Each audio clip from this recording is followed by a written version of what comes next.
नमस्कार दोस्तों, स्वागत है आपका आपके अपने यूट्यूब चैनल स्पेशल एजुकेटर गौरव में। पिछली क्लास में बाल विकास की क्लास में हमने पढ़ लिया था वृद्धि और विकास के बारे में, अंतर तक हमने पढ़ लिया था। आज हम पढ़ेंगे विकास के घटक। ठीक है, विकास के घटक के बारे में बात करेंगे कि एक विकास किस प्रकार से होता है। ठीक है, और विकास के कौन कौन से घटक है जो उसको प्रभावित करते हैं, इन सब के बारे में हम इस वीडियो के अंतर्गत चर्चा करेंगे। बाल विकास की दूसरी क्लास अपनी, ठीक है, रेट शिक्षक पात्रता परीक्षा के लिए। तो एक बालक का विकास उसके वंशक्रम और वातावरण रूपी गया घटकों से प्रभावित होता है। एक जो बालक का विकास उसके वंशक्रम, जो उसके वंश है, उसके जो उसको गुण माता पिता से मिलते हैं, ठीक है, और जो जिस वातावरण में रहता है वो, ठीक है, उससे भी क्या उसके विकास प्रभावित होता है। वंशक्रम के द्वारा एक बालक के जीवन की शुरुआत होती है, वहीं वातावरण के द्वारा पोषण की क्या होती है, प्राप्ति होती है।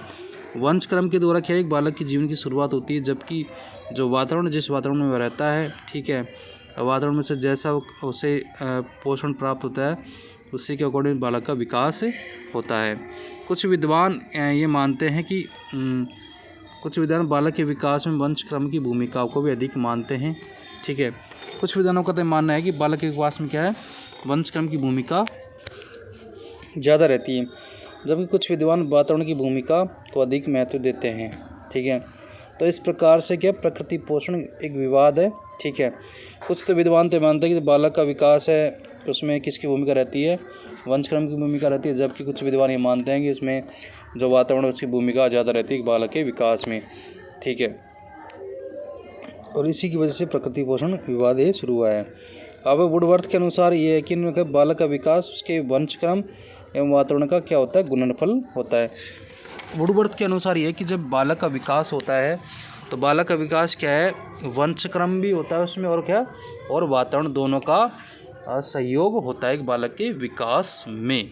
ठीक है, अब बात करते हैं हम आगे बात करते हैं कि विकास की विशेषताएं।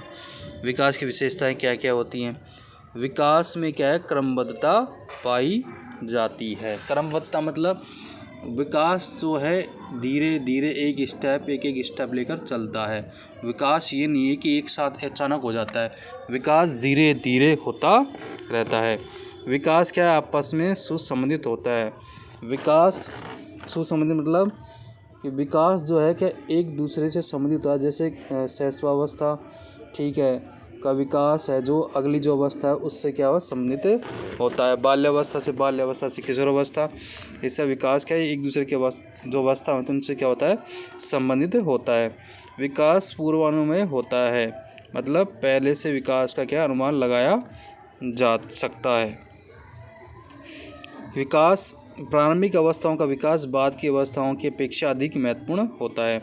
शुरुआत की जो अवस्थाएं होती हैं उनका जो विकास क्या है, जो बाद में जो अवस्थाएं होती हैं उनमें जो विकास होता है उससे पहले क्या जो प्रारंभिक अवस्थाओं में जो विकास होता है वो क्या होता है, सबसे अधिक महत्वपूर्ण होता है। विकास क्या है, प्रगतिशील होता है। विकास कंटिन्यू चलता रहता है, हमेशा बढ़ता रहता है, विकास कभी घटता नहीं है। विकास की प्रत्येक अवस्था के क्या अपने अपने जोखिम होते हैं। विकास की जो प्रत्येक अवस्थाएं होती हैं उनमें जोखिम होते हैं। अगला है विकास विशेषताओं योग्यताओं का क्या है, जन्म है। विकास से ही एक व्यक्ति में, एक बच्चे में क्या है, वो विशेषताएं जन्म लेती हैं और उसके अंदर योग्यताओं का भी जन्म होता है विकास के द्वारा ही। विकास क्या है, सतत एवं व्यक्तिगत अवधारणा है। विकास निरंतर चलने वाली अवधारणा और एक व्यक्तिगत अवधारणा भी है। अगली बात है विकास एवं वंशक्रम। अब बात करें विकास एवं वंशक्रम के बारे में। मानव जीवन में विकास के लिए वंशक्रम का जो महत्व है उसी से हमारा जीवन क्या होता है, शुरू होता है। मानव जीवन में विकास के लिए किसका महत्व है, वंशक्रम। जो एक बच्चे का वंशक्रम है, जो उसके गुण उसके माता पिता से मिलते हैं, ठीक है, उसी से क्या होता है, हमारा जीवन शुरू होता है। एक बालक में आने वाली सभी संरचनात्मक विशेषताएं वंशक्रम का क्या होती हैं, परिणाम होती हैं। एक बालक में जो भी सारी विशेषताएं आती हैं माता पिता से आती हैं, ठीक है, ये क्या है, किसका परिणाम होती है, वंशक्रम का परिणाम होती है। अब बात करते हैं बी.एन. झा के अनुसार। बी.एन. झा के अनुसार ये कहती है माता पिता से संतानों में आने वाली विशेषताएं क्या है, वंशक्रम कहलाते हैं। बी.एन. झा ये कहते हैं कि माता पिता से जो संतानों में जो विशेषताएं आती है उसी को क्या कहते हैं अपन, वो क्या कहलाती है, वंशक्रम कहलाती है। अब बात करते हैं मानव जीवन की शुरुआत कैसे होती है। ठीक है, पिता के कितने गुणसूत्र होते हैं, माता के 23, पिता के कितने होते हैं, 23 होते हैं। माता का अर्धकोश, ठीक है, माता कौन सा कोश, जनन कोश, और ये मातृकोश। माता में क्या, अंडाणु क्या रहता है, अंडाणु। उसी तरह पिता में क्या रहता है, अर्धकोश, जनन कोश, और पितृकोश में क्या रहता है, शुक्राणु, क्या रहता है, शुक्राणु। अब ये दोनों जो मिलते हैं, अंडाणु शुक्राणु, तो क्या है, जायगोट, मतलब जायगोट क्या है, एक युक्त नाम है, संयुक्त कोश एक कोशिका होती है। ठीक है, जो सुई की नोक के बराबर होती है, एक कोशिका होती है, जो क्या है, सुई की नोक के बराबर होती है। अब इनके बारे में डिटेल से हम पढ़ेंगे क्या होता है। देखो, इसमें ये साफ लिख रहा है कि मानव जीवन की शुरुआत प्रारंभ में सबसे पहले माता पिता की ओर से आने वाले अर्धकोश मिलकर किसका निर्माण करते हैं, जायगोट का निर्माण करते हैं, जो एक क्या होती है, पूर्ण कोशिका होती है। मानव जीवन के प्रारंभ सबसे पहले क्या है, माता पिता की ओर से क्या आते हैं, अर्धकोश आते हैं, जो मिलकर किसका निर्माण करते हैं, जायगोट का निर्माण करते हैं, जो क्या एक पूर्ण कोशिका होती है। गर्भधारण के समय बनने वाली इसी कोशिका से शिशु की संरचना बनती है, इसलिए मानव जीवन की शुरुआत किससे होती है, एक कोशिका से होती है। अब बात करते हैं आगे, शरीर व लिंग निर्माण में क्या है, वंशक्रम की भूमिका, वंशक्रम की भूमिका। 23 गुणसूत्र माता में होते हैं, 23 गुणसूत्र पिता में होते हैं। 22 गुणसूत्र क्या होते हैं, काय गुणसूत्र होते हैं, माता में भी, और वही माता में क्या होते हैं, ये भी पिता में भी काय गुणसूत्र होते हैं 22। टोटल कितने होते हैं, 44 गुणसूत्र होते हैं। ठीक है, लेकिन जो एक गुणसूत्र होता है माता में, वो क्या लिंग निर्धारण का कार्य करता है, और पिता का भी एक गुणसूत्र क्या है, लिंग निर्धारण का कार्य करता है।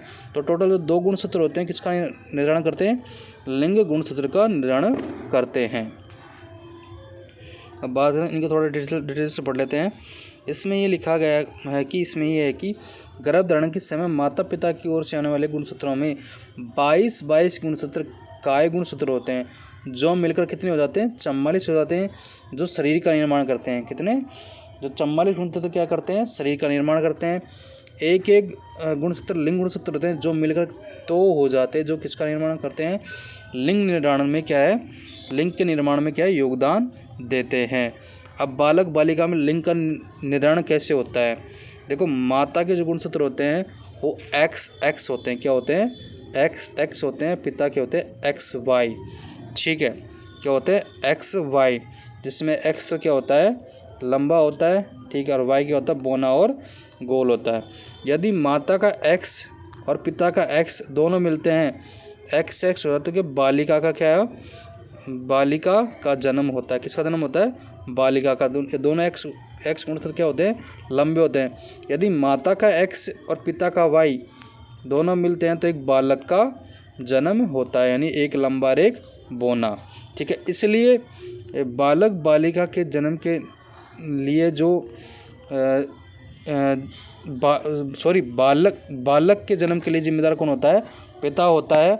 और ठीक है जी, समाज में एक भ्रांति है कि अगर किसी महिला के लड़का नहीं हो रहा है, ठीक है, यदि किसी महिला के लड़का नहीं हो रहा तो उसमें गलती किसकी बताई जाती है, महिला की बताई जाती है, जबकि गलती महिला की नहीं होती, इसमें किसकी रहती है, पिता की रहती है। ठीक है, क्योंकि जो बालक का जन्म किससे होता है, पिता के गुणसूत्र Y से होता है।